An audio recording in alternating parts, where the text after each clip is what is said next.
Shout out to Wanda for being the scariest villain for one movie. Welcome back to Thor Review, and today I'm reviewing Thor Love and Thunder. You know, some people have given this movie a hard time, saying it's too funny, Taika fell off, it's the worst Thor movie of all time. No, I don't think so. For those who don't know, in this movie, you got Thor, right? You got Chris Hemsworth Thor, the Thor we all love. You got Mighty Thor, Jane Foster Thor, and then you got Christian Bale Thor, also known as Kratos, because he is Kratos, if we're being honest. In fact, I think that's the one thing that everyone can agree on, is that Christian Bale was phenomenal. I feel like that's not a hot take or anything like that, because when you're that good of an actor, you're probably going to make a good villain. Could he have been in the movie longer? Yes, of course. But I kind of like the fact that this movie isn't 2.5 hours like some of the last Marvel movies we've gotten. I thought Chris Hemsworth was great, I thought Jane Foster was great, and I like that they give Jane more of a story besides just being Thor. There's some really good stuff there, and I thought Natalie Portman was pretty good. I thought Korg was pretty funny. Me personally, I liked Korg. I liked that he got more screen time throughout the movie, and the same goes for Valkyrie. Chris Hemsworth plays comedy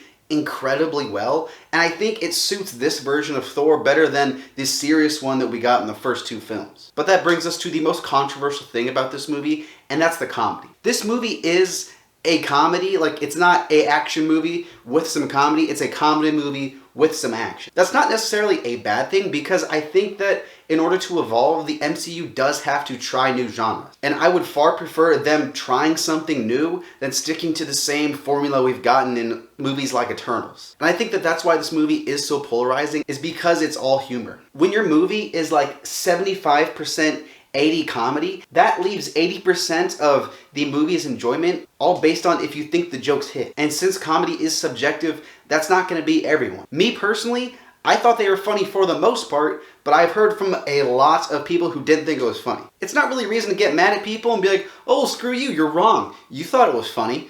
That's stupid. Another thing that I didn't really like about the movie was the whole second act with like Zeus and stuff like that. Don't get me wrong, I thought Russell Crowe was hilarious as Zeus. When he's doing like the nunchucks and stuff with his lightning bolt, it gave me like Mac from Sunny vibes. I thought that was funny. But I did think they stayed there for a little too long for a payoff that really wasn't worth spending the whole second act there. Besides that though, story-wise, I enjoyed it. I liked what they did with Thor as a character and Jane, and I thought Gore, like I said, was maybe the best villain in Phase 4. I know Green Goblin and all that stuff. It's kind of hard to like compare him, you know. I thought Taika did a good job directing it though. And when people talk about Taika, I think they talk so much about how good he does humor in his movies, they forget that he's a really good director. Again, I think everyone can agree that that whole sequence on the planet, like in the darkness, the black and white junk, I think everyone can agree that was pretty sick. Did the movie take a risk by making so much of itself comedy? 100%. I'm happy that they took the risk instead of just playing it safe, and for me, for the most part, it paid off well. I thought it was funny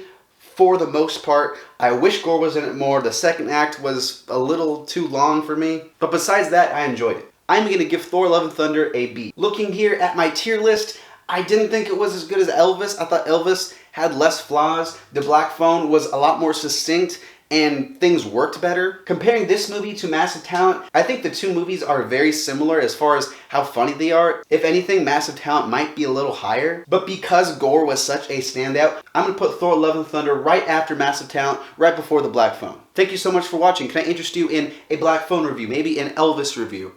Watch one of those. Cool, thanks, subscribe, bye.